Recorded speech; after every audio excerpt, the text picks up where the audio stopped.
Easter Island? Yeah. You know, when I was a kid, I thought Easter Island was very interesting. They say that Easter Island started around 1250, is when 1250 AD, or current epic, however you want to say it. They got so many new ways to talk about this thing that who knows. But back in the day, everybody was saying, when I was a kid, they were saying that Easter Island was the stone heads were of the gods who came down. But we find out, as we'll note in this couple of clips here, that the Polynesians had a great war in an island called Hibu. And Hibu was several islands. It was a nation of several islands. And I remember also that back then water levels were actually quite a bit lower, because we were still in the Ice Age. We still are, as a matter of fact, but we're coming out of it now. So back then,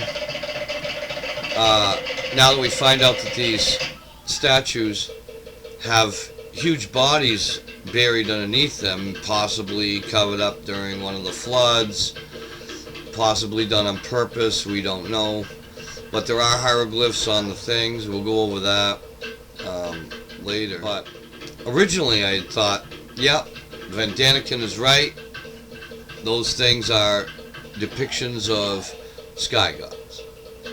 Well, as we find out the history of the leaders who had the war, and then one branch took their people, the loser took their people, and I can't remember the king's name, it'll be in the video, but he split off and took his people east.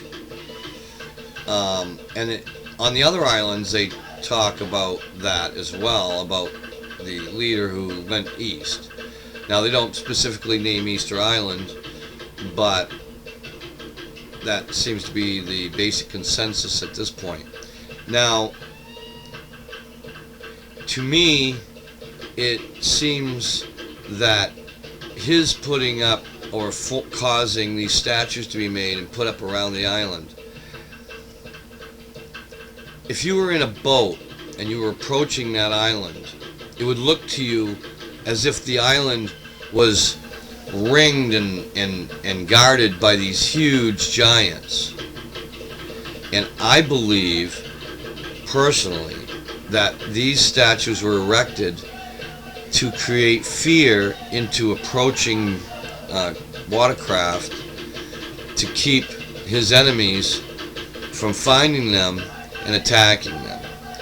And I believe that these monuments were erected to warn off potential invaders, hoping to strike fear into their heart to keep them from attacking the Easter Island residents. Now, a lot of people say, well, how did they survive? Well, there is evidence to support that they were trading very consistently with South America. If they didn't see to South America to start with themselves, we have found out that the DNA of the South American people matched the Polynesian Aboriginal DNA sequence, and it's pretty apparent that these folks were all from the same basic stock in the beginning.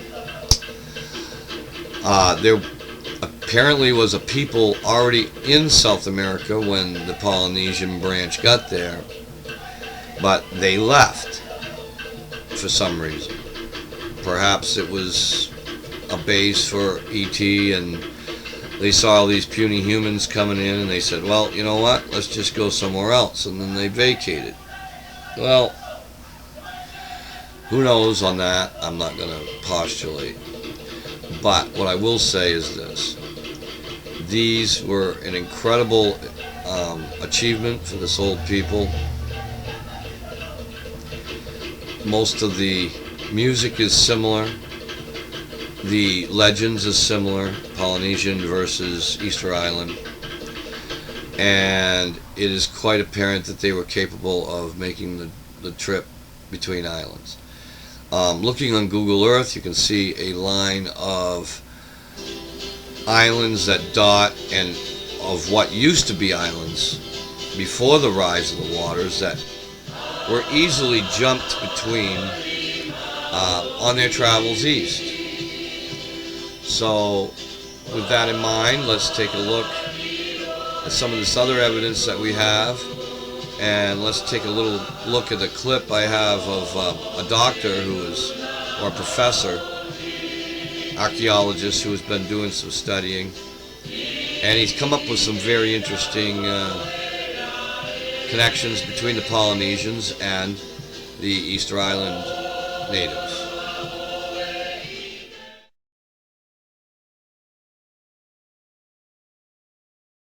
They are the moai, ancient statues of Easter Island. According to legend, these stone giants walked to their places on the island hundreds of years ago. Well, that theory may be some pictures of excavated bodies that exist beneath the earth. Joining us now is Dr. Joanne Van Tilburg, an archaeologist who has spent decades investigating the moai. Doctor, thank you so much for being here. It's a pleasure. Thank you. What is so special about these statues? I think in part they're special because they have human characteristics, and so they remind us, don't they, of our own families in many ways. Why do you think that they were buried? It seems to us, at least from our own excavations and from the ones that have gone before, that the burying of the statues was caused not by man, but by nature, by erosion. There are so many theories as to how these giants were put in place. They walked there, aliens put them there, the Rapa Nui moved them there. Do these new findings change any of your theories? Yes, actually, our findings with these excavations have taught us that Rapa Nui people were fully capable of raising statues upright in place on flat ground. We found, for example, post holes.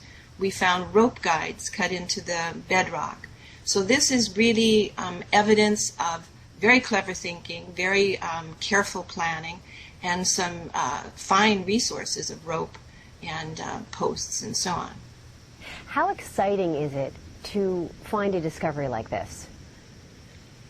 Well, it's probably the single most exciting activity and archaeological excavation I've ever been involved in. We were able to find on one of the statues we excavated some very, very interesting hand details. We've actually documented the hands on hundreds of statues, and this particular statue has hands carved in a completely unique way. So what does this mean? For us, it means that the artist, the family, the people involved in this were innovating, were changing. So, Doctor, when you return to Easter Island, what are you hoping to find? Well, I think the most important thing that I'm aiming to find is an answer to the question of how we can preserve the statues. There are over 1,000 of them, and not all of them can be saved. So our major question with regard to this project is how and what can we do that will allow the past to be saved for the future. Dr. Joanne Van Tilburg, thank you so much for sharing your insights on Easter Island, and we look forward to hearing about what you discover on your next trip. Thank you. So, big things for Easter Island. Those that came from the lost land of Hivu. The first Europeans, they got to this baby in the 1700s. Although the Dutch, I think, had arrived in the 1600s from another report I saw. This is some markings that they attribute to a Birdman cult that came to visit them and told them to go hide in the caves, which there are huge volcanic vents that they the people of Easter Island actually carved out to live in for a while, and it's unknown, even in their oral traditions, what caused them and why the birdmen told them to go into the caves. So here's our ancient alien connection. They came in big fishes and rode inside of them.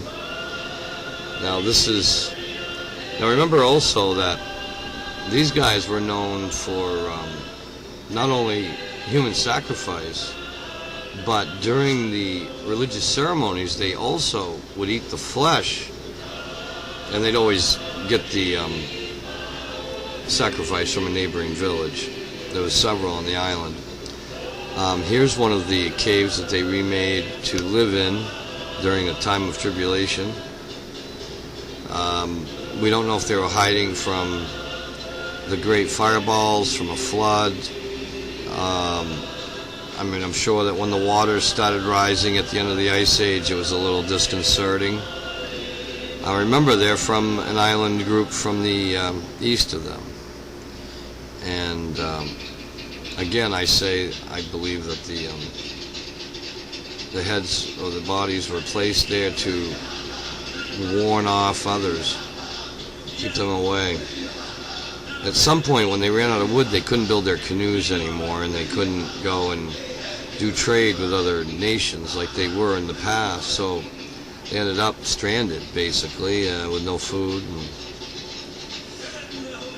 His heads that made it into the water, that's good support to the theory that a lot more island was available back in time.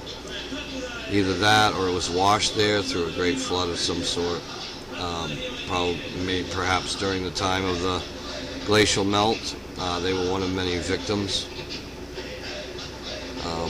As we heard in our last clip, it was she's pretty excited about what they found.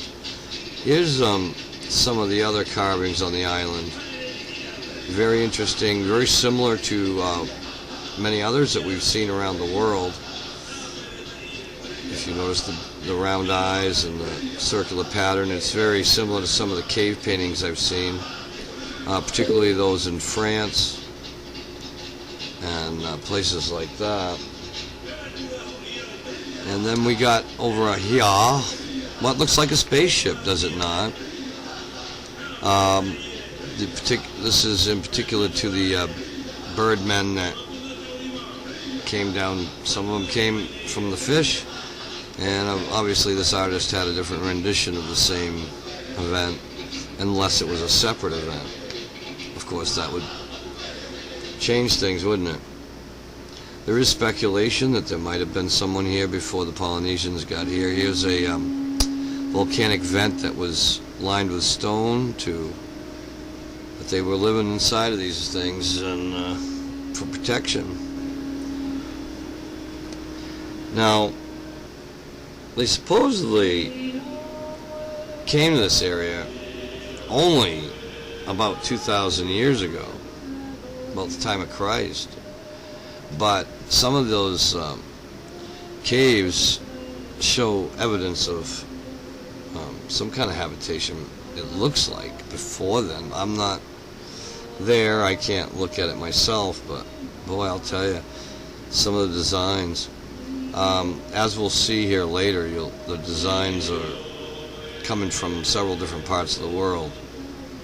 So that kind of tells you they were getting around. So here is some of the newly excavated hieroglyphs that early on in the process. We have the later pictures coming up, but very, very, very cool stuff. You'll notice a lot of the similarities to the Far East Polynesian. And also the Hawaiian people were supposedly from the same base stock as the rest. They seem to have reached those islands early on.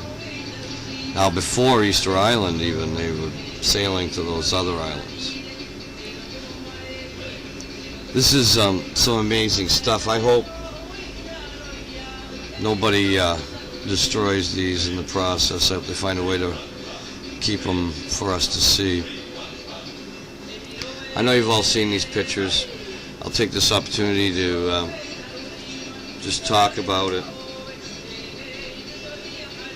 So, we know they did human sacrifices, cannibals during holy rituals, okay, all the petroglyphs, all the other things.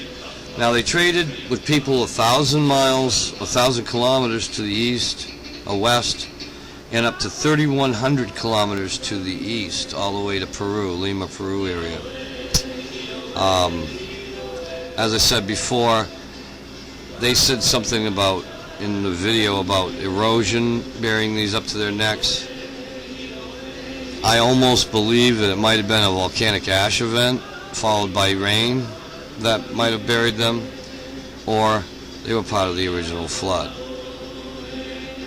There's a man pulling out statues out of a cave.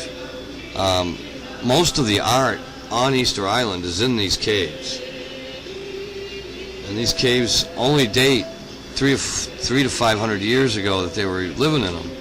And they were told by the sky people just before that to get in those caves.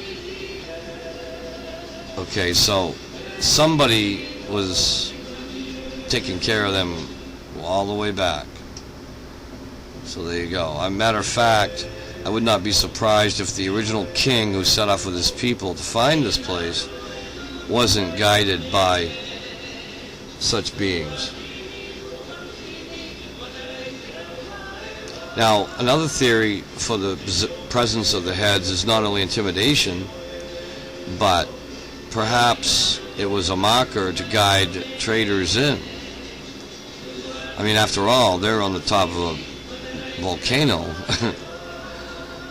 which I don't know as if I would settle there, to be honest with you. But so I got on the Google Earth and I pulled this area up to see what it would have probably looked like before the Ice Age ended. So in this next picture, this is going all the way to Peru from 3,100 miles on the route that I have lined out, following those mountains, those underwater mountains that may or may not have been above water at the time. If those were above water, it would have given them a jump point, which means that once the waters rose sufficiently, and this is to the west of them. So Easter Island's far right, Polynesia off to the left following the route I got lined out, and the rest is self-explanatory. Cool. Notice those submerged areas. Now, it would seem to me that there might be a different water flow around those peaks as well.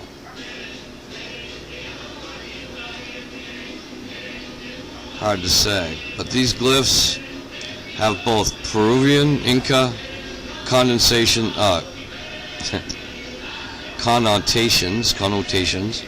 and the Polynesian basic petroglyph stylings.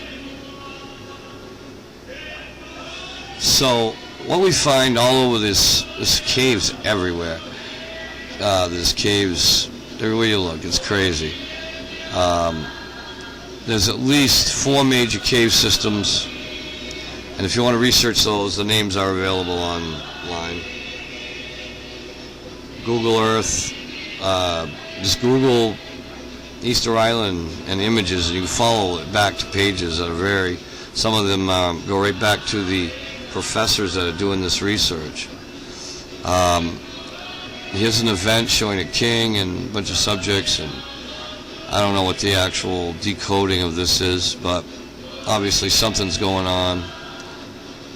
Something to the right, somebody inside a big something. Huh. Craziness. So, the elders of Easter Island say in every instance that they came from the island nation of Hebu, and it was several kingdom states on different islands back in the Polynesian islands. They had a war. The loser was the one that went east to find a new home. Here's some more hieroglyphs etched into the cave walls. Amazing stuff. Okay, here's a overlooking the bay. This is the entrance to another cave. All the cave entrances are marked, actually, and that's kind of unique, because usually cave entrances are hidden. So they weren't worried about someone following them. They were just worried about people finding the entrance. That tells you right there they were hiding from something rather than protecting themselves against an invader. More cave paintings. Kind of shows a UFO there, does it not? These are the sky people, the birdmen they called them.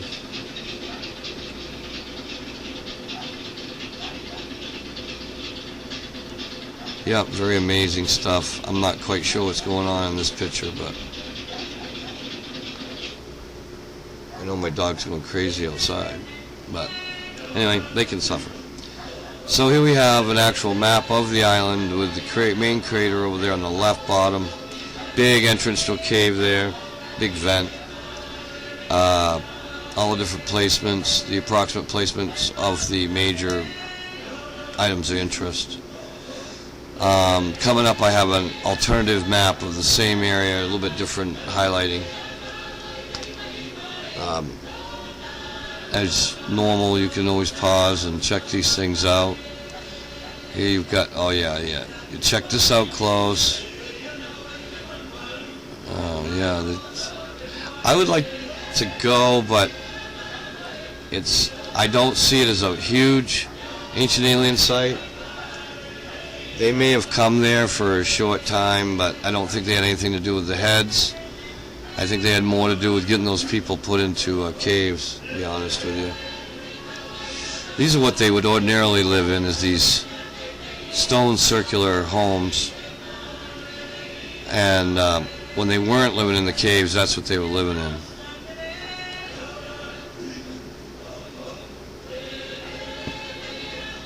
The music behind you is some ancient Polynesian music. I don't know what they're saying, but it's there. Okay, these are more good times homes when they weren't hiding. And apparently they burst into war during the time period that between the time they were in the caves and the time they came back out. War broke out and factions arose. And some people were living in one cave, another bunch of people were living in another cave. They were fighting and killing each other, eating their enemies. Ugh. They were darn near starved by the time the Europeans got there. And so, matter of fact, I would say the Europeans probably saved a bunch of them. But they did find that there were sweet potatoes and stuff brought to this area from South America. So we know that they traded with South America. We know that they traded with the stones with people to the east of them. Another entrance to a cave. Very interesting stuff. So the petroglyphs are both Incan and Polynesian. That proves a connection between the two spots. And likely what they were doing before they ran out of wood is they were trading with all these places. They should have traded some wood. And last but not least, the entrance to another little cave. A little beauty sitting in the mouth of it. So folks, that's this week's Ancient Alien Update on Easter Island. Any further research that you'd like to do, there's plenty of good videos on YouTube. Just put in Easter Island and they're there. So perhaps we gave you a little something to think about. Alright folks, have a good day and see you next time.